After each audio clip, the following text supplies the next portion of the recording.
Clay Clark is here somewhere. Where's my buddy Clay? Clay's the greatest. I met his goats today. I met his dogs. I met his chickens. I saw his compound. He's like the greatest guy. I ran from his goats, his chickens, his dogs. So this guy's like the greatest marketer you've ever seen, right? His entire life, Clay Clark, his entire life is marketing. 4,000% from February to February. Now I can better that. Okay, Clay, I don't think you know this. I don't think you know this. I'm pinching myself, and if I cry, forgive me. In the last 2.5 days, we have bettered our entire month of February in the last 2.5 days. So, and the phone's blowing up. Everything's just blowing up. You're right. It is like a rocket ship. So we're pinching ourselves, actually. I learned at the Academy, Kings Point in New York, acta non verba. Watch what a person does, not what they say. Some shows don't need a celebrity narrator to introduce the show, but this show does. In a world filled with endless opportunities, why would two men who have built 13 multi-million-dollar businesses altruistically invest 5 hours per day to teach you the best practice business systems and moves that you can use? Because they believe in you, and they have a lot of time on their hands. They started from the bottom. Now they're here. It's the Thrivetime show starring the former U.S. Small Business Administration's Entrepreneur of the Year, Clay Clark, and the entrepreneur trapped inside an optometrist's body, Dr. Robert Zillner. 2 men, 8 kids, co-created by 2 different women, 13 multi-million-dollar businesses. We started from the bottom, now we're here. We started from the bottom and we'll show you how to get here. Started from the bottom, now we're here. We started from the bottom, now we're here. Mr. Clark started from the bottom and now we're at the top, teaching you the systems to get what we got. Colton Dixon's on the hooks, I break down the books. The C's bringing some wisdom and the good looks. As the father of 5, that's why I'm alive. So if you see my wife and kids, please tell them hi. It's the CNC up on your radio. And now 3, 2, 1. Here we go! We started from the bottom, now we're here. We started from the bottom and we'll show you how to get here. Started from the bottom, now we're here. We started from the bottom, now we're here. We started from the bottom, now we're here. We started from the bottom and we'll show you how to get here. Started from the bottom, now we're here. On today's show, we interview the former NFL player turned pastor, Miles McPherson, as he shares about how he was able to overcome his personal drug addictions en route to growing the 20,000-member The Rock Church. The intensity and the violence of today's NFL. Why NFL All-Pro quarterback Drew Brees was willing to write the foreword for his new book. Hey, man. Hey, brotherhood. Brotherhood. When I say brother, you say hood. Brother. Brother. We got asked what our identity was last night. In my opinion, it's brotherhood. Our identity is brotherhood. It's each other. What is brotherhood? It's playing for the man next to you. It's trusting the man next to you. Trust him and play for him. That's brotherhood. We get to learn about his relationship with my favorite minister of all time. Get ready, get ready, get ready. Bishop T.D. Jakes. You see, really big people don't act small.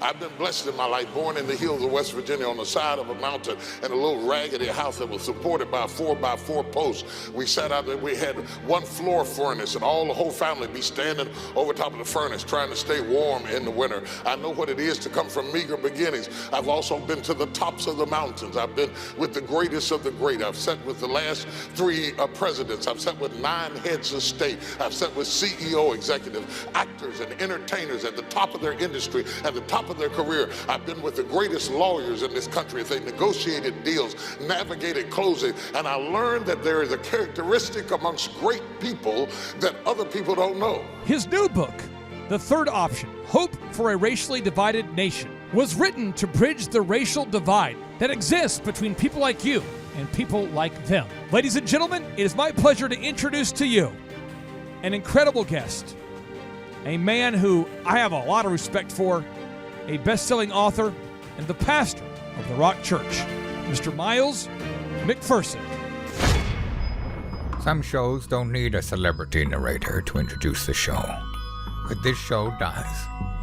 2 men, 8 kids, co-created by 2 different women, 13 multi-million-dollar businesses. Ladies and gentlemen, welcome to the Thrivetime Show. Now, 3, 2, 1, here we go! We started from the bottom, now we here. We started from the bottom, and we'll show you how to get here. Started from the bottom, now we here. We started from the bottom, now we here. We started from the bottom, now we here. Yes, yes, yes, and yes. On today's show, we have an incredible guest, former NFL player turned pastor, Mr. Miles McPherson. Mr. Miles, welcome onto the Thrivetime Show. How are you, sir? I'm doing good. What's up? What's up? Brother, I am excited to have you on the show. I know our listeners are as well, and I would love to start today's show by going to the very bottom or the very beginning. Could you share with us about your childhood and what it was like for you growing up? Yeah, I grew up in New York. I had 2 brothers and 2 sisters, and I am a mixed race. My 2 grandfathers are black, 1 white grandmother, 1 half Chinese black grandmother. So I grew up in a black neighborhood and got harassed because I wasn't black enough, and went to school in a white neighborhood for 8 years of my life, 1st to 8th grade, and got harassed there because I was black. So I was dealing with a lot of racism growing up, and it was in the 60s, so the culture was very divided. But I was a football player, so when I was playing football from the age of 10, we all got along great in the huddle and on the football field, but the culture was so divided. I grew up where I stuttered as a kid, which is a great irony of life, that I have a AM radio show that's in different markets, and I do a podcast, but I couldn't really talk until I was 13, 14 years old, and the kids were merciless. I remember getting on the bus and just being taunted and just not, it was brutal. And it probably wasn't anything close to what you dealt with, but what was the lowest of the low for you, being mocked by either African Americans or white kids? What was the lowest moment where you thought, man, what have I done to deserve this? What was the low point for you? I think it was a slow burn because, you deal with it every day. And when you're a little kid, a lot of stuff I probably can't remember, but I do remember one day being at a friend's house and he called me the N-word in front of his mother. And it was almost like, hey, Mom, watch this. And she didn't do anything. Wow. And I felt like, wow, I guess, not even adults are going to stand up. And that was something I've never forgotten. But, when you're a little kid, as you know, kids are brutal. So you deal with a lot of that stuff all the time. And you always in the back of your heart, whether it's color or you're overweight or you got freckles or whatever it is, kids always find a way to make fun of somebody and pick somebody out. And I'm sure there's a lot of people listening right now who dealt with some form of discrimination, hate, or, being bullied to some degree. Yeah. But deep down inside, you're like, man, one day, I'm going to get out of this, and one day it's going to change. You went on to play in the National Football League. When did it occur to you in high school that you had or college that you had a legitimate chance to actually play in the NFL? When did you think, okay, I could actually do this? I knew that when I was like 8. Really? Well, when I was about 8 years old, I'm thinking 8, 7, 9. Yeah. We used to play football with my uncles and my dad. And I was like, look, give me the ball, and I could shake and break ankles, all these adults. And then I started playing at 10, and I was a running back, which was my favorite position. And I'm 10 years old thinking, these guys can't stop me. They can't stop me. Right. So, when you're that young, and, every little kid has a dream. Oh, I shouldn't say every little kid. A whole lot of little kids have a dream. So my belief that I could do it never changed since that young age. And, you really don't really know. No one really knows. There are a million kids who knew they were going to go pro and never did.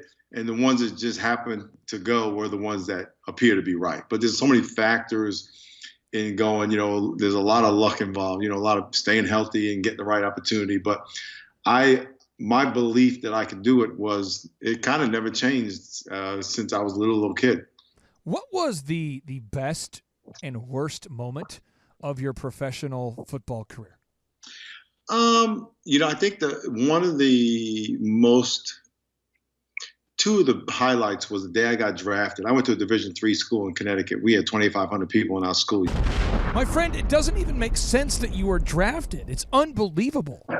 Yeah, we had a football game where it rained so hard we had 15 people at the game, and 5 of them were my family. Right. So we had a very small program, and getting drafted from that school and just getting drafted was one of the best days of my life.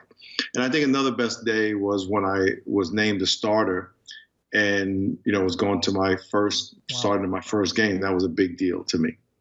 Do you remember a low point in your career as a professional football player where you thought, ow, that really hurt? Or that didn't go the way I wanted it to go, or this feeling of maybe overwhelm, or was there a low point in your NFL career? Oh yeah, thousands. I would tell you, you live with this doubt: are you going to get cut? Because they sign 100 guys that go in training camp, and every week they cut 10 guys, give or take. So I got cut 3 times. The first time I got cut, they come and tell you, you're done, and that's it. They don't pay you, you're gone. And so that happened to me 3 times. Though that was hard. But getting hurt, I was a starter in 1984. We were playing the Raiders on a Monday night at the Coliseum when they were in LA. And I was going to intercept the ball, and my own man ran into me and blew my knee out. That was the end of my career. That was a low point because, we were playing really well. I was starting, and then it was over in one split second. And I had surgery like the next day, I think it was, and drove home on the bus from LA to San Diego next to the doctor, with ice on my knee, and I knew it was over. And so that was a low point. Intense, fast, and brutal. How would you describe what it's like to be on an NFL field? I went to see the Patriots versus the Redskins in Foxborough.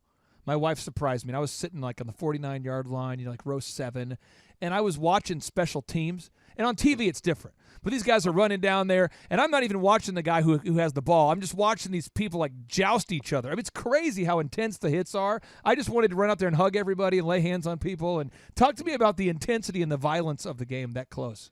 Well, I'll tell you, it's a lot different now. The guys are so much faster, stronger, and bigger. As a matter of fact, I was just watching Instagram. Aaron Donald from the Rams. He was 290 pounds, give or take, and he ran a 4.5 in his combine. What? I ran a 4.5 as a defensive back, and defensive backs still run 4.5s, right? But this guy is almost 300 pounds. Yes. That there weren't guys then who did that, but it is dangerous. I remember being on the sideline after I had surgery on my knee. And, when you have surgery, and you're in a cast for 6 weeks, whatever it is, your leg shrivels up to like a spaghetti. And so I'm on the sideline watching the game. And I'm thinking, I'm not going back out there. It looks so violent, and I'm thinking, that my knee at that time would not be able to take anything because my leg was just gone. But it is very violent. And people who watch on TV they're not really seeing reality. You have to stand on the sideline to feel it and to hear it, to really know how fast and violent and how quick things happen. You became a Christian, and now obviously you're a pastor and an author. What prompted you to become a Christian, or were you raised in that background? I think a lot of listeners out there don't know your background. Yeah. I went to Catholic school for 8 years, and in the Catholic school, I learned the fear of God. We had nuns that they did not play, and I so appreciate them because they got us straight.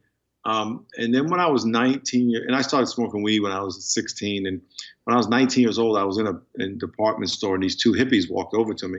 They looked like Charles Manson type dudes, and they shared that Jesus died for me and rose from the dead and wanted to have a relationship with me. And having a relationship with God was different than being in a religion. And it wasn't a rules thing. It was a relationship thing. Okay. And I remember praying there and telling Jesus that I knew I was a sinner, that he died from my sin and rose from the dead. And I said, Jesus, I'm giving my life to you. Fill me with the Holy Spirit. And he established an organic relationship where, we're made in the image of God so he can live in us. Like a glove is made in the image of a hand, so the hand can fit inside. And so the Spirit of God came inside of me, and I was like, okay, now this is what it's about. And I remember for about 2 weeks, I didn't get high anymore. I didn't have sex with my girlfriend, which we were doing every day. And I just felt like I got to honor God. But I didn't have anybody in my life to help me understand and grow. So I fell back into that for 5 more years. Started doing cocaine when I got drafted to the NFL. Wow. In my first 2 years in the NFL, I got cut from the Rams and went to the Chargers. And I was originally drafted by the Los Angeles Rams, then got cut and went to the San Diego Chargers. But my first 2 years, I was doing cocaine, and I was just a guy going wild. And there were guys on my team who were doing Bible study on the plane. They were talking about Jesus on the plane, and I knew that I had prayed to ask Christ to be my Savior years before. And so I was just thinking, I gotta reestablish and recommit my life to him. And so one day I was on my couch, 5 o'clock in the morning. I was doing cocaine all night, and my heart was pounding out of my chest. I thought I was gonna have a heart attack. And I just said, all right, Jesus, I'm gonna recommit my life to you. And I stopped doing cocaine that day and stopped smoking weed that day, and got back with my girlfriend that day, which was 35 years ago. We got married that year. Really? Never got high again. Never did cocaine again. Did you ever play football high? Nope. Okay. Never. Okay. Never. The only time I ever, one time in high school, I had smoked weed before practice, and football was kind of sacred to me. Yeah. And so I never practiced high. I never got, except that one time in high school. But other than that, when I went to football practice, it was like, this was very serious. So I never played high, never practiced high, except that one time. So you, after retiring from football, you became a Christian, and you attended Azusa Pacific University School of Theology, if I'm correct. Mm-hmm. How did you go about getting or gaining or reaching, ministering to your first 100 members? Like, how did you find these people? Were you, did you go to parks and throw footballs at people? Were you doing we had a megaphone? Were you going door to door? Were you feeding people? How did you go out there? And we have so many pastors that listen to this show who've emailed me who said, hey, I loved that other. We had a Pastor Craig Rochelle on the show, and it's obviously the founder of one of the largest Protestant churches in America right now. And I think people are always infinitely curious about how something as big as the Rock Church starts. Well, yeah, I had a long runway. So when I committed my life to the Lord, it was in 1984. We started the church in 2000, 16 years. 16 years. And in those 16 years, I was a youth pastor. I became a teaching pastor at night at a church where it started at 600 people. We grew it to over 3,000 in 5 years. And it was just at night at a church. And then, so we had over 3,000 people every week. And then I went 1 week from teaching those 2 services at night on a Sunday. The next week we started the church. We had 3,300 people our first day. And so there was a long runway of me ministering and preaching in San Diego, traveling around the country, preaching, doing crusades before we started our church. So it was a lot of hard work in the community. Your church, The Rock, I looked it up, and you never know how accurate these things are, but it appears as though your church has maybe 10,000 people that are attending your church on any given week. Is that about correct with the Rock Church at this point, or how many people typically attend the Rock Church?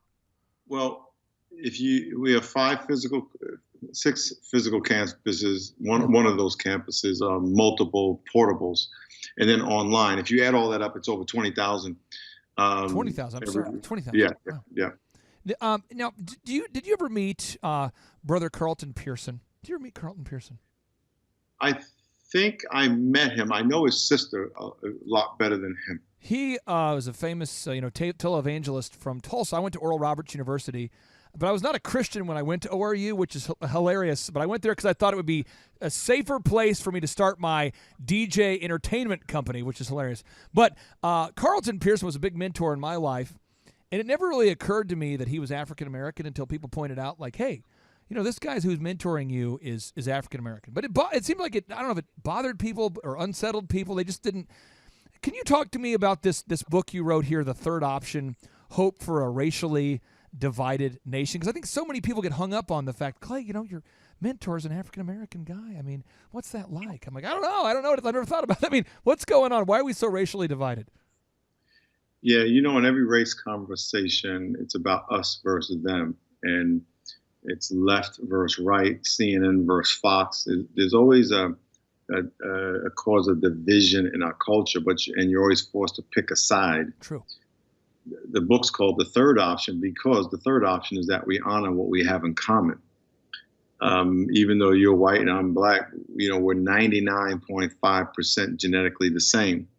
We're all made in the image of God. We all want to enjoy food and sleep and relationships and pursue a career and understand our purpose in life. So we have more in common than we are different. We have a different experience, but there's so many other things that we are exactly the same. And so the book is designed to empower us and give people tools to honor what we have in common amidst the racial division in our country. And even seeing color is one of those things. A lot of people will say they don't see color, but when in fact we do and should. We should honor color because God made it, and he made it because he's creative. And every color has a different burden and a different experience. I remember the first time someone told me they didn't see my color, I thought they had a astigmatism. And really what they said is, no, I just don't see your color. So I said, well, how do you know I have a color not to see if you don't see it? Oh, there we go. So, and then I asked him, well, what color did you make me? Because I am brown. And so you must have acknowledged something you wanted to ignore.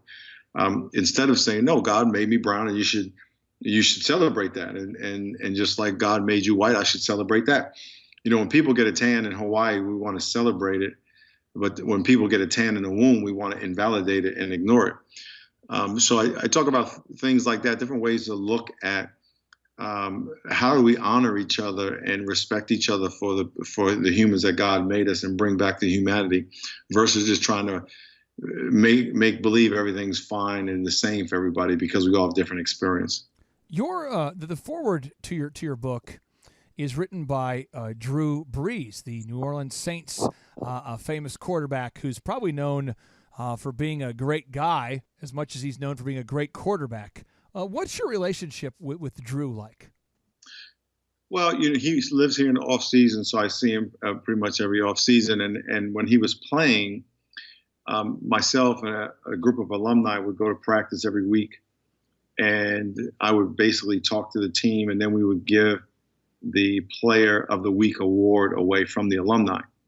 And in that experience, I got to know him, see him every week, and now I see him, at the gym because he works out at a gym that is owned. His trainer goes to my church, and so I just see him around at the gym and sometimes in town. But he's just a great guy. I mean, he really is a family guy and down to earth. You would never know he was the Hall of Famer. You would think he worked at the bank. He's just a regular sweet guy.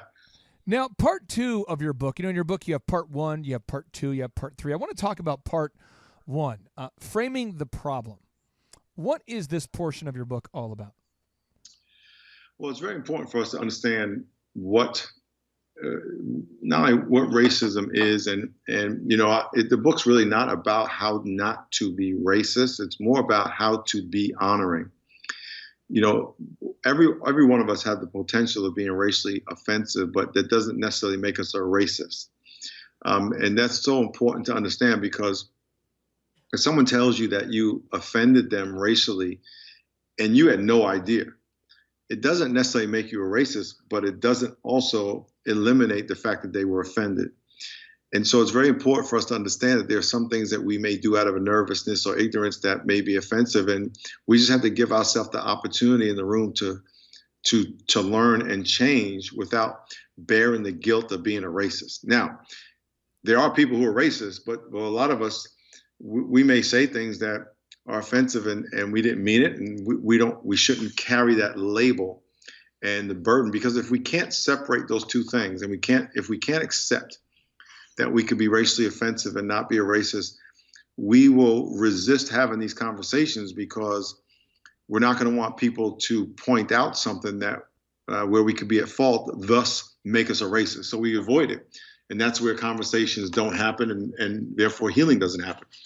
And so the first part of the book is to really understand me. The book is me, you, we. And how do I see people? What are my blind spots? I talk about 2 chapters on blind spots. What don't I know? I don't even know. And so it really challenges people to look inside and evaluate how they group themselves with people and against people, and what kind of blind spots they have and what kind of fears they have for people. T.D. Jakes has endorsed your book, and I listen to T.D. Jakes every morning, and I find myself, before I hit the play button on YouTube, I usually hit the play button before I hop in the shower, and I find myself wanting to say, get ready, get ready, get ready. I mean, he is such a source of inspiration. He has this way of illuminating the word, and where it's like you're reading the word for the first time. Things you could read over as you're reading the Bible, you might skip over and not recognize the significance of that particular portion of the Bible. What's your relationship with Brother T.D. Jakes like? I mean, how did you meet T.D. Jakes, and what's your relationship with him like? I met him several times through a friend at different events, and then I brought him into the church to interview him for his book, Soar. It was a business book. Yeah. And when that was going on, my mother was dying and ended up dying. And his mother had passed away years ago. So God kind of brought us together through the pain of my mother's death. And he ministered to me through that time. I mean, he said, listen, whenever time you want to talk, give me a call. And I didn't know how serious he was. And there were several times where I just said, hey, I texted him and said, can you talk? And the next thing you know, we're on the phone for an hour. Wow. And he just really I don't know how he finds an hour in his life, but he was always available, and we just became friends. And I told him about the book, and he said, man, I want to help you launch this book because this message is so powerful. So then he helped me launch the book. I spoke at his church. I did a podcast with him. And so today we're friends. I mean, mostly through text and phone calls here and there. He's in Dallas, I'm in San Diego, but I consider him a dear friend. He was one of those guys who, even though I had just established a relationship with him, he was a friend that stuck closer than a brother. And he was there for me during my darkest time when my mom passed. T.D. Jakes, from a literary perspective, he's represented by the same law firm that I use, Winters and King. And so I always hear great things about T.D. Jakes from the Winters and King folks. And it just seems like the more I hear about him, the better the more impressed I am. Some people, the closer you get to him, or the more you hear about him, you go, uh-oh. But this guy, I mean, T.D. Jakes, he is this is just another great T.D. Jakes story. Now, as far as with your book here, T.D. Jakes, on the outside of your book, he wrote here, he says, this is a discussion, your book is a discussion about race that we desperately need, a must read. For the listeners out there, you know how it goes here, Pastor Miles. There's somebody out there, they're spending a lot of money this month on burritos and random things they shouldn't be buying at convenience stores. 1 hour energies and things like that. And we're going, can I delay gratification, and can I set aside the $20 needed to buy this book? Right now, Andrew's going to buy a copy of your book right now on Amazon. Right now, it's going to be shipped to me right now. Why should all the listeners out there pick up a copy of this book? Great question. Every single one of us, whether we like it or not, are negatively impacted by racism. And one of the easiest ways to know that is how you feel when someone brings it up. I mean, we get nervous, we get hot, we avoid it. It's a topic a lot of people don't want to talk about. This book is designed to empower you to have those conversations, empower you to be more comfortable when the topic comes up, to be more informed. And it's also going to in an incredible way, empower you to build better relationships with people that come from a different background. And so I think it's a must read for people, and it's going to open your eyes to things you didn't know that you didn't even know. I can't tell you how many people are coming to me, black and white people, Mexican people, who say exactly the same thing. I didn't know that, and it really helped me see how I can be better without being accused or attacked or criticized. I wrote it to be encouraging and empowering for people to learn these hard topics that you see on TV and that people talk about. I put it in very simple language with a lot of stories, people from my family and friends, but people who want to be empowered and be equipped to have discussions and at least be aware of what's going on, that this book is for them. Now, you, throughout your career, you've had a lot of different major media appearances. You were asked to speak at the Republican National Convention, the Larry King Live, I believe, the O'Reilly Factor, other major national news networks. Do you have a few media appearances where you thought, that was a lot of fun? I mean, do you ever have a couple where you have to pinch yourself and say, what am I doing up here? Come on, I can't believe this has happened for me. Is there one that was the most fun for you, or one where you had to pinch yourself and just kind of, wow, this is happening? I like the media. I tell you, Larry King, when he was on the radio or TV, but he had the big radio microphone, he was great because I love the airbrush makeup they gave me. But I like media. I like all of it. I mean, I think all of it has been enjoyable and rewarding, especially when people. I was just on TV in Dallas a few weeks ago, and I was at the airport like an hour later, and a lady said, "Weren't you just on TV?" And I was in DC. I was on 2 morning shows back to back in DC here, and just for people, not that she recognized me, but that she commented on how encouraged she was by what she heard.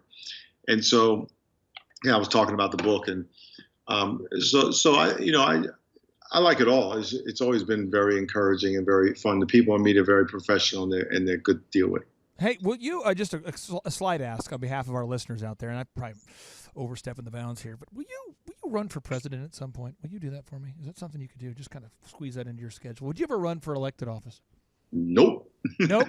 You wouldn't do it. Nope. Okay. Nope. I'm just saying. I saw you speak at a convention. You looked very electable. You're sharp. I couldn't agree more with your points. So no interest at all. Never. Nope.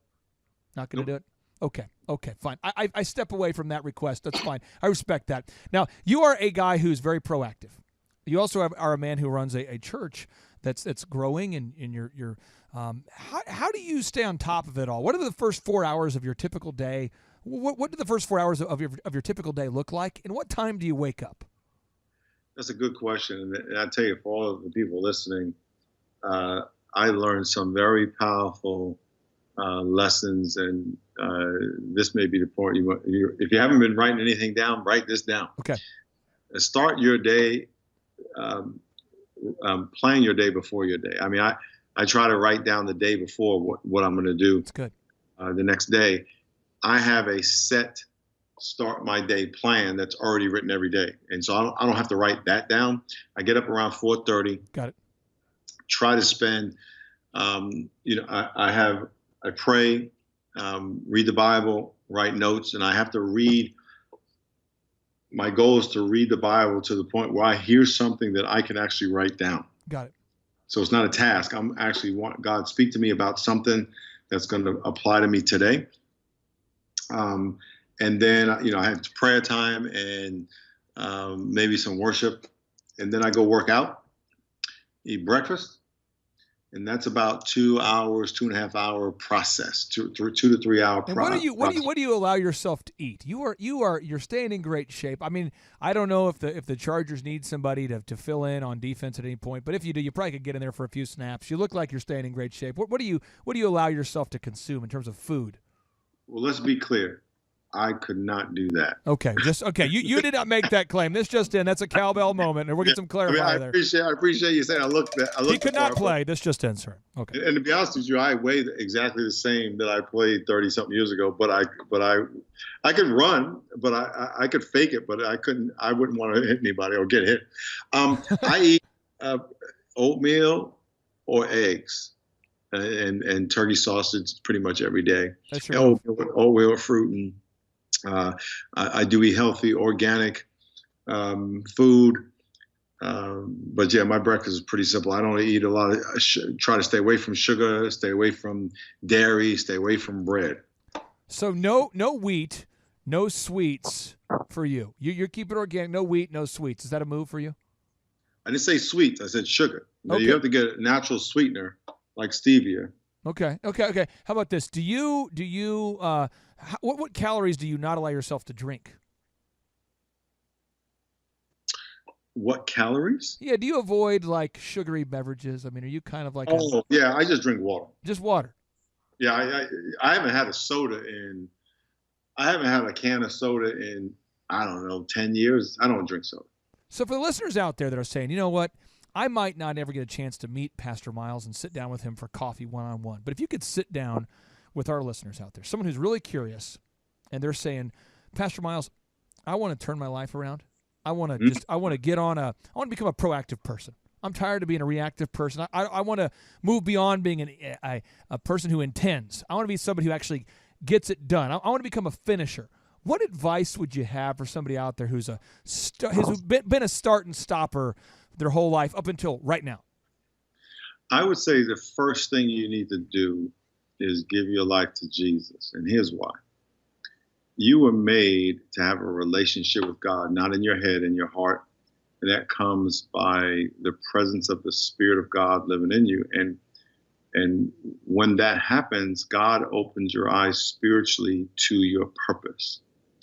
Unless you're living on purpose and using your gifts and talents that God gave you, there's certain things God enabled you and created you to do. And there are certain things God doesn't want you to do. I love math. And so I'm always dabbling with numbers. That gives me joy. There are other people who hate numbers and they shouldn't dabble in numbers. I love to speak in public. If I couldn't speak and motivate people and challenge people, I would die.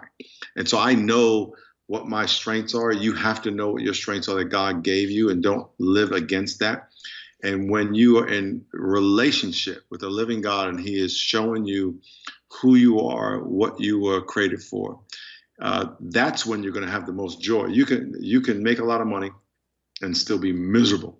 True.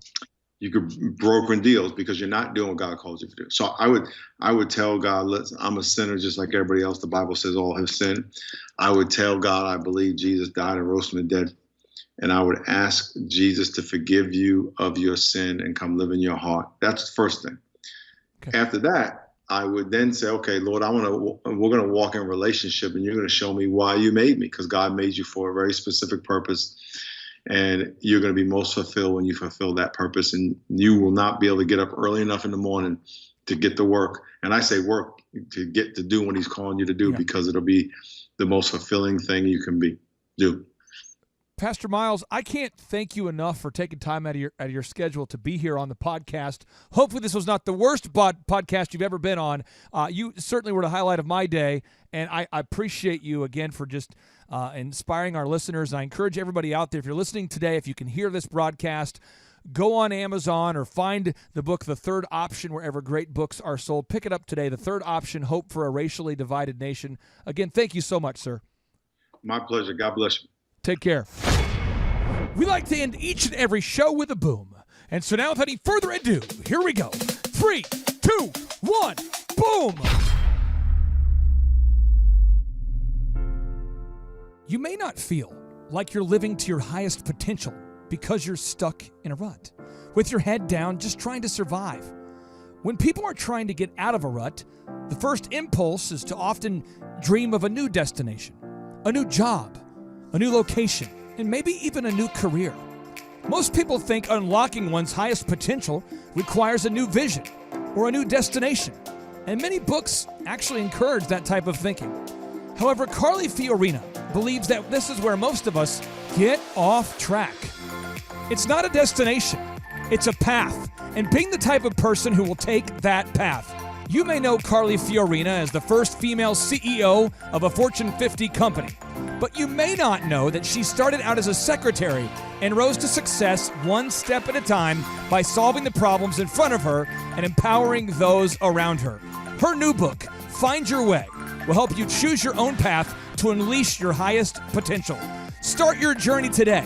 Please visit findyourwaythrivetime.com. That's Find Your Way, thrivetime.com. Or purchase a copy of Find Your Way wherever books are sold.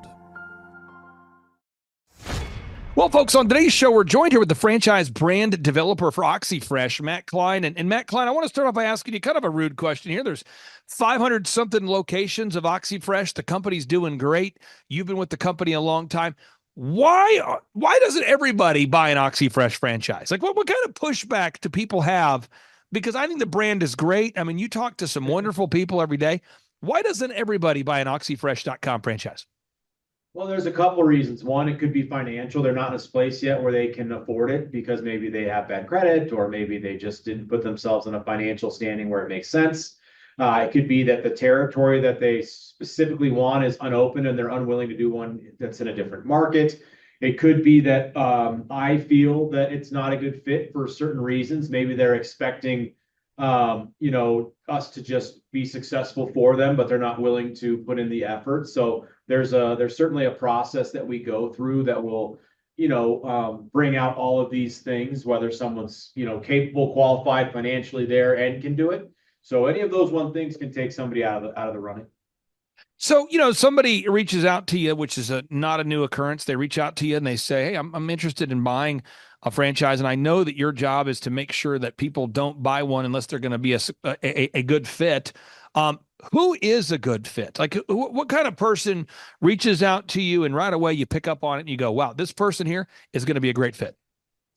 Yeah, I think, when someone calls or we talk and they clearly kind of understand what their vision is, they can easily ask questions about what their goals are. They understand that this is not going to be something where they pay us money and then we just give them money in their bank account. We're giving them the tools to be successful. It's their choice to use them to their advantage or not. So after doing this for a decade, I can really kind of sense when someone is, they have good intentions. They want to grow. They're not completely off the reservation in terms of unrealistic expectations. So, again, we just kind of talk through these things and make sure we won't even go into specifically like territory and marketing if the first call is just completely like off the rails. Now, you talk about a systemized company. We talk about that a lot. We say OxyFresh has proven turnkey systems. We say OxyFresh is a brand that has the systems in place. Put a little meat on that. When you say it has, proven turnkey systems, and we talk about that a lot, what kind of systems does somebody get when they buy an OxyFresh.com franchise? Yeah, so it's our entire infrastructure. When you become a franchise, you're not doing R&D on what type of products and equipment to use. We have 20 years of experience in the industry, the chemistry, the cleaning system, the approach, the process that we use from day one. You come into a business that has the actual advantage on what we're providing for the customer. That's a big advantage, right? We're not trying to figure out through trial and error at this point what is actually the service that we're providing and if it's actually good or not. So that's a big one. In terms of just structural, like the infrastructure of marketing.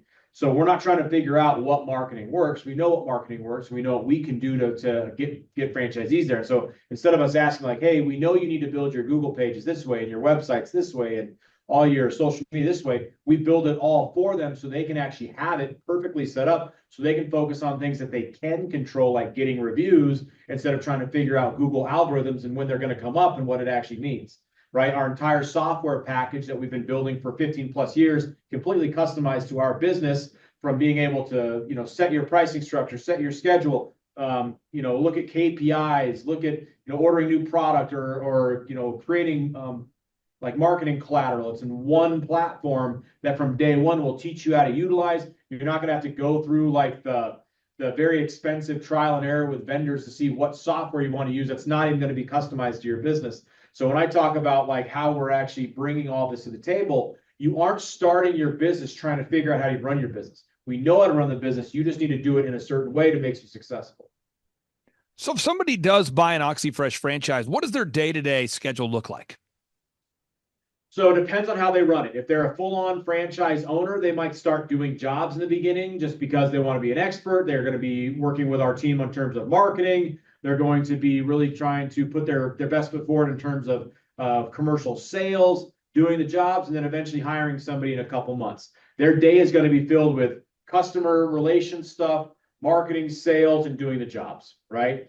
If they're going to hire someone right away, then I would target more of them, like maybe have someone else do the job. And then you're going to more actively go after commercial and go after more reviews so your business can grow faster. Now, if you're like me as a semi-absentee owner, you might specifically be working with your employees and really training them on the behaviors that you want every day, so that while you're doing something else, they are being productive with every minute of their day as they work with you, while also making sure you're keeping up to date with where your customers are coming from, where your customers maybe are failing in some marketing, and managing those things appropriately. So we'll teach people how to do this at a very high level. So during the day, with your role at OxyFresh, like what are you doing today? Like what does a typical day look like for you? Because you not only own OxyFresh franchises, but you also help talk to potential franchisees that want to buy an OxyFresh. What does your schedule look like? Well, today, for instance, I got up, I did my own personal things for a couple hours.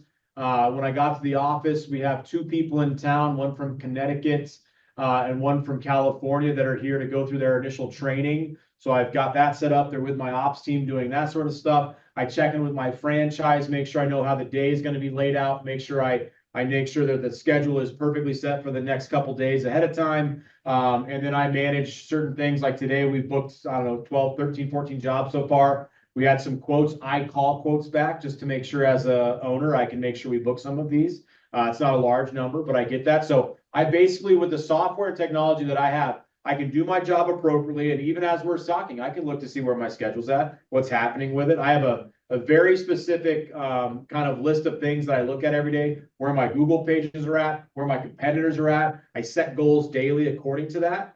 I also set goals according to like what my employees' last pay period was. One guy might have been really good at upsells, but maybe lacked on reviews. So I'll push those reviews and make sure that they have a goal by the end of the day. So I'm just managing my business and my employees and expectations, while also running my actual day in terms of my job.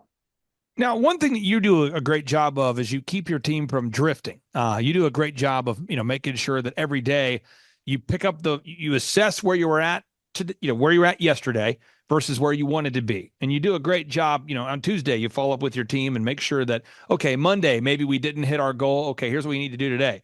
Okay, Tuesday, we did hit our goal. Okay, here's what we need to do today. And I think a lot of business owners, new business owners, want to set it and forget it. Can you talk about the importance of that? Because you do a very good job of, it's a system. You have time freedom, that is true, but you do a good job of resetting it and steering it on a daily basis. Can you talk about that? Yeah, I've learned this the hard way. At any moment, if I back off of like daily goals or consistent communication with my employees, they lose track of what they need to get done, right? Just because money is tied to their performance doesn't mean that they don't need motivation on a daily basis, certainly a weekly basis, if you're not doing it daily. But you can't really manage if you don't know what's going on. Like if I didn't know how many reviews my guys got the last pay period, I'm not going to understand which one did good, give them credit for it, tell them to keep it up, and maybe move the goalpost to a higher number so they can reach it and make more money, right? Or I also need to figure out like, why is something happening? If I have an employee and he's struggling with the things that my other employees are doing well, there's got to be a reason. It's a training reason either, or it's an effort reason. Either way, it's not acceptable. So I have to essentially get them to a place where they're doing a good job, because my employees get paid off of performance, not for showing up to work. And so by doing that, if they're not performing, they're not going to want to work here, or I'm not going to want to have them employed here. So I spend a lot of time consistently hammering home the message of getting on add-ons, getting upsells, right? Making sure that we're asking for like referral business. All of those things on a grand scale have a huge impact. On a daily kind of duty, if they just forget to do it for a couple days in a row, and that turns into a couple weeks and a couple months, that person, when they look back at their yearly income, is going to drastically be different than someone that's doing it. And so going back to OxyFresh again here now, again, you manage this on a daily basis. There's 500 locations. Clearly you're seeing patterns on as to what makes a successful location and what makes an unsuccessful location. For our listeners out there, tell everybody out there what makes a successful OxyFresh versus what makes a non-successful OxyFresh. Because when you buy an OxyFresh, everyone has the same systems, the same processes, the access to the same tools, same resources, same training, same mentorship. What makes a top-notch OxyFresh franchisee? Yeah, I truly think it's someone that is involved with their business on a daily basis. Doesn't mean they have to do jobs, But if you ask them anything about their business, how are your sales doing? It's good or bad. Why? This marketing program is doing worse. This marketing program is good, right? Like, how are your upsells? Well, I'm at 15%. It's a little bit over last year, but I still have room to grow. Like, it's no surprise why successful people have good businesses. If you ask them anything about it, they're engaged. They know what's going on. You can answer questions. Like, if I ask someone like, hey, what was your sales last month? They go, I don't know, I need to check. It's like, I know they're not in tune with their business, because if you're not neurotic enough to know what your sales numbers are, then you can't even begin to understand like what is going good or bad in your company. It's the thing that you can look at to tell you if you're being successful or not. So, I think folks that want to be successful show it in their pattern of behavior, and people that don't want to be successful equally show that in their pattern of behavior. So let's pick on a location that's just killing the game, or maybe a specific location or a specific person. Maybe they're in your mind, and you think about this particular location and all the things they're doing well. What are these things that they're doing well? I'm just trying to make this very real for the listeners out there that may want to buy an OxyFresh franchise. What is that super successful location doing right now? Yeah, we have we have Jacksonville, Florida. We've got St. Louis. We've got Wisconsin up in by Green Bay. All these folks have one common denominator. It's that they're actively looking at their business. They can consistently, if you look at their numbers, they have guys that are at every level. They have guys that aren't great, that are getting great. If you look at the pattern of like employees 5 months ago compared to now, they're doing better on every level. If you ask them, where's their pricing structure, they'll say, well, I'm going to increase my prices for the next couple months because we're going into the busy season, right? Like they've paid enough attention to know how to run their business, what decisions they need to make monthly or weekly. Like you could effectively, they could teach you how to run that business because they are that in tune with it. As opposed to somebody else, I can ask them questions and they're going to ask me what that means. Like they're going to want me to pull the numbers on their franchise because they don't know them. Like, it's very simple. It's like, if you don't know what's going on in your business, how can you expect to be successful? It is truly that simple. So somebody watching right now, they're going to go to thrivetimeshow.com/OxyFresh. In the final 60 seconds we have, how much money does it cost to buy an OxyFresh franchise? And what's the first step that somebody needs to take there, Matt? Yeah, so our initial investment's $46,900. That includes your protected territory. It includes your entire equipment setup for carpet and upholstery, 3 months worth of product, your 7-year agreement, plus the training in Colorado. Okay. Best practices. So once you've invested that $46,900, you have all the equipment and the product. You've already been trained, all that. I still want you to have about $25K in operating just available to you. So you can actually run the business, pay for your employee, pay for marketing, a monthly vehicle cost, all the things that will get you to a place where your business is cash flow positive. And that's it right there, folks. Now, again, for anybody out there that's on the fence thinking about why, an OxyFresh is a good fit, I would say this. You guys are also somewhat resistant to recessions. People typically, when they run out of money, they tend not to replace their carpet. Therefore, they want to clean their carpet more often. I find that people in inner city areas, people in rural communities, they all clean their carpet. I would argue it's somewhat of a need. Matt, I mean, are people cleaning their carpets twice a year, once a year? What are you finding from your customers? Yeah, it's kind of like one of those things, right? You put new carpet in your house, you want it clean like a new car. So they might get it cleaned a couple more times a year. People think that they get new carpet, they don't get it clean. It's not that. They may not have the biggest ticket items because it's new carpet. But then you have people where maybe in a hard economy, they don't have the money to replace their carpet. So they might chop up their house into 2 different cleanings. They might have a $200 clean in March, another $200 clean in September, right? So we've been able to see the pattern of a pandemic and a recession and what we're going through right now. And, although you can see some ups and downs, we've steadily been able to grow over time. So I don't know if it's 100% recession proof, but we've got some data to back that we're pretty resilient. I don't want anybody to buy an OxyFresh just because you're a beautiful man, but you are a beautiful man. And Matt Klein, I really do appreciate you. Thank you for joining us, and we'll talk to you next week. All right. Thanks, Clay. Bye. JT, do you know what time it is? 4:10. It's Tebow time in Tulsa, Jerusalem, baby. Tim Tebow is coming to Tulsa, Oklahoma. Whoa. During the month of Christmas, December 5th and 6th, 2024, Tim Tebow is coming to Tulsa, Oklahoma in the 2-day interactive Thrivetime Show Business Growth Workshop. Yes, folks, put it in your calendar. This December, the month of Christmas, December 5th and 6th, Tim Tebow is coming to Tulsa, Oklahoma in the Thrivetime Show 2-day interactive business growth workshop. Whoa. We've been doing business conferences here since 2005. I've been hosting business conferences since 2005. What year were you born?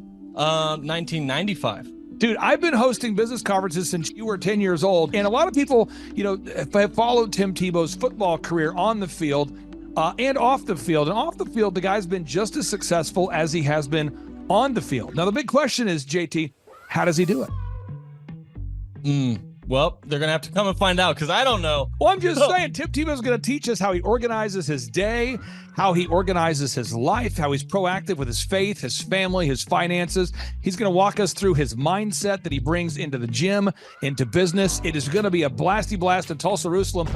Folks, I'm telling you, if you want to learn branding, you want to learn marketing, you want to learn search engine optimization, you want to learn social media marketing, that's what we teach at the Thrivetime Show 2-day interactive workshop. If you want to learn accounting, you want to learn sales systems, you want to learn how to build a linear workflow, you want to learn how to franchise your business, that is what we teach at the 2-day interactive Thrivetime Show business workshop. Over the years, we've had the opportunity to feature Michael Levine, the PR consultant of choice for Nike, for Prince, for Michael Jackson.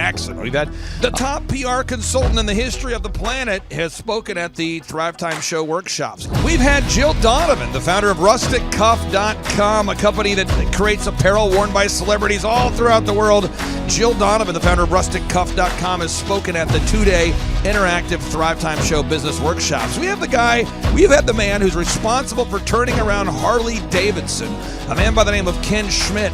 He has spoken at the Thrivetime Show 2-day interactive business workshops. Folks, I'm telling you, these events are going to teach you what you need to know to start and grow a successful business. And the way we price the events, the way we do these events, is you can pay $250 for a ticket or whatever price that you can afford. What? Yes, we've designed these events to be affordable for you, and we want to see you live and in person at the 2-day interactive December 5th and 6th Thrivetime Show Business Workshop. Everything that you need to succeed will be taught at the 2-day interactive Thrivetime Show Business Workshop, December 5th and 6th in Tulsa, Oklahoma. And the way we do these events is we teach for 30 minutes, and then we open it up for a question and answer session so that wonderful people like you can have your questions answered. Yes, we teach for 30 minutes, and then we open it up for a 15-minute question and answer session. It's interactive. It's 2 days. It's in Tulsa, Oklahoma. We've been doing these events since 2005, and I'm telling you, folks, it's going to blow your mind. Yes, ladies and gentlemen, the Thrivetime Show 2-day interactive business workshop is America's highest rated and most reviewed business workshop. See the thousands of video testimonials from real people just like you who've been able to build multi-million-dollar companies. Watch those testimonials today at thrivetimeshow.com. Simply by clicking on the testimonials button right there at thrivetimeshow.com, you're going to see thousands of people just like you who've been able to go from just surviving to thriving. Whoa. Each and every day, we're going to add more and more speakers to this all-star lineup, but I encourage everybody out there today, get those tickets today. Go to thrivetimeshow.com. Again, that's thrivetimeshow.com. And some people might be saying, well, how do I do it? What do I do? How does it work? You just go to thrivetimeshow.com. Let's go there now. We're feeling the flow. We're going to thrivetimeshow.com. Again, you just go to thrivetimeshow.com. You click on the business conferences button, and you click on the request tickets button right there. The way I do our conferences is we tell people it's $250 to get a ticket. Yep. Or whatever price that you can afford. And the reason why I do that is I grew up without money. JT, you're in the process of building a super successful company. Did you start out with $1 million in the bank account? No, I did not. Nope, did not get any loans, nothing like that. Did not get an inheritance from parents or anything like that. I had to work for it, and I'm super grateful. I came to a business conference. That's actually how I met you, met Peter Taunton. I met all these people. So if you're out there today and you want to come to our workshop, again, you just got to go to thrivetimeshow.com. You might say, well, who's speaking? We already covered that. You might say, where's it going to be? It's going to be in Tulsa, Jerusalem, Oklahoma. And someone says, Tulsa, Jerusalem. I'm really trying to rebrand Tulsa as Tulsa Jerusalem, sort of like the Jerusalem of America. But if you type in Thrivetime Show and Jinx, you can get a sneak peek or a look at our office facility. This is what it looks like. This is where you're headed. It's going to be a blasty blast. You can look inside, see the facility. We're going to have hundreds of entrepreneurs here. It is going to be packed. Now, for this particular event, folks, the seating is always limited because my facility isn't a limitless convention center. You're coming to my actual home office, and so it's going to be packed. Who? You're going to come. Who? You? I'm talking to you. You can just get your tickets right now at thrivetimeshow.com. And again, you can name your price. We tell people it's $250 or whatever price you can afford. And we do have some select VIP tickets, which gives you an access to meet some of the speakers and those sorts of things. And those tickets are $500. It's a 2-day interactive business workshop, over 20 hours of business training. We're going to give you a copy of my newest book, The Millionaire's Guide to Becoming Sustainably Rich. You're going to leave with a workbook. You're going to leave with everything you need to know to start and grow a super successful company. It's practical, it's actionable, and it's Tebow time right here in Tulsa, Jerusalem. Get those tickets today at thrivetimeshow.com. Again, that's thrivetimeshow.com. Hello, I'm Michael Levine, and I'm talking to you right now from the center of Hollywood, California, where I have represented over the last 35 years 58 Academy Award winners, 34 Grammy Award winners, 43 New York Times bestsellers. I've represented a lot of major stars, and I've worked with a lot of major companies. And I think I've learned a few things about what makes them work and what makes them not work. Now, why would a man living in Hollywood, California, in the beautiful sunny weather of LA, come to Tulsa? Because last year I did it, and it was damn exciting. Clay Clark has put together an exceptional presentation, really life-changing, and I'm looking forward to seeing you then. I'm Michael Levine. I'll see you in Tulsa. Thrivetime Show 2-day interactive business workshops are the world's highest rated and most reviewed business workshops because we teach you what you need to know to grow. You can learn the proven 13-point business systems that Dr. Zellner and I have used over and over to start and grow successful companies. I mean, we get into the specific steps on what you need to do to optimize your website. We're going to teach you how to fix your conversion rate. We're going to teach you how to do a social media marketing campaign that works. How do you raise capital? How do you get a small business loan? We teach you everything you need to know here during a 2-day, 15-hour workshop. It's all here for you. You work every day in your business, but for 2 days you can escape and work on your business and build these proven systems so now you can have a successful company that will produce both the time freedom and the financial freedom that you deserve. You're going to leave energized, motivated, but you're also going to leave empowered.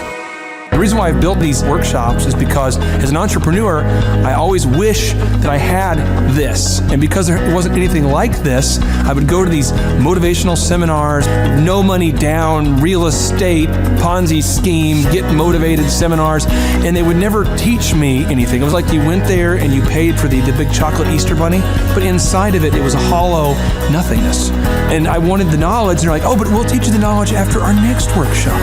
And the great thing is we have nothing to upsell. At every workshop, we teach you what you need to know. There's no one in the back of the room trying to sell you some next big get-rich-quick, walk-on-hot coals product. It's literally, we teach you the brass tacks, the specific stuff that you need to know to learn how to start and grow a business. And I encourage you to not believe what I'm saying, and I want you to Google the Z66 auto auction. I want you to Google elephant in the room. Look at Robert Zellner and Associates. Look them up and say, are they successful because they're geniuses, or are they successful because they have a proven system? When you do that research, you will discover that the same systems that we use in our own business can be used in your business. Come to Tulsa, book a ticket, and I guarantee you it's going to be the best business workshop ever, and we'll even give you your money back if you don't love it. We've built this facility for you, and we're excited to see you. And now you may be thinking, what does it actually cost to attend an in-person 2-day interactive Thrivetime Show business workshop? Well, good news. The tickets are $250 or whatever price that you can afford. What? Yes, they're $250 or whatever price you can afford. I grew up without money, and I know what it's like to live without money. So if you're out there today and you want to attend our in-person 2-day interactive business workshop, all you got to do is go to thrivetimeshow.com to request those tickets. And if you can't afford $250, we have scholarship pricing available to make it affordable for you.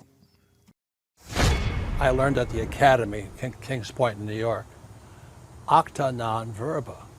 Watch what a person does, not what they say. Good morning, good morning, good morning. Herbert Kiyosaki, the Rich Dad Radio Show. Today I'm broadcasting from Phoenix, Arizona, not Scottsdale, Arizona. They're close, but they're completely different worlds. And we have a special guest today. Definition of intelligence is if you agree with me, you're intelligent. And so this gentleman is very intelligent. I've done this show before also, but very seldom do you find somebody who lines up on all counts. And it's a Mr. Clay Clark. He's a friend of a good friend, Eric Trump. But we're also talking about money, bricks, and how screwed up the world can get in a few and a half hour. So Clay Clark is a very intelligent man, and there's so many ways we could take this thing. But I thought, since you and Eric are close, Trump, what were you saying about what Trump can't, what Donald, who's my age, and I can say or cannot say? First of all, I have to honor you, sir. I want to show you what I did to one of your books here. There's a guy by the name of Jeremy Thorne, who was my boss at the time. I was 19 years old, working at Faith Highway. I had a job at Applebee's, Target, and DirecTV. And he said, "Have you read this book, Rich Dad, Poor Dad?" And I said, "No." And my father, may he rest in peace, he didn't know these financial principles. So I started reading all of your books and really devouring your books. And I went from being an employee to self-employed, to the business owner, to the investor. And I owe a lot of that to you. And I just wanted to take a moment to tell you, thank you so much for allowing me to achieve success. And then I'll tell you all about Eric Trump. But I just want to tell you, thank you, sir, for changing my life. But not only that, Clay, thank you, but you become an influencer. More than anything else, you've evolved into an influencer where your word has more and more power. So that's why I congratulate you on becoming. Because as you know, there's a lot of fake influencers out there too, or bad influencers. Yeah. So anyway, I'm glad you and I agree so much, and thanks for reading my books. Yeah. That's the greatest thrill for me today. Not a thrill, but recognition is when people, young men especially, come up and say, "I read your book, changed my life. I'm doing this, I'm doing this, I'm doing this." I learned at the Academy, Kings Point in New York. Acta non verba. Watch what a person does, not what they say. Whoa.